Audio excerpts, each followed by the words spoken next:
Today we commemorate the 44th anniversary of the Dublin Monaghan bombings.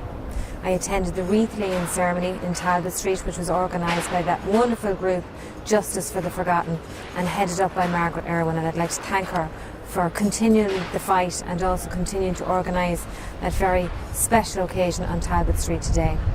There were many maimed, injured and murdered in those times, and even in my own constituency of Cavan Monaghan, Belturbet, Castleblaney and of course Monaghan Town, all affected by those tragedies and atrocities.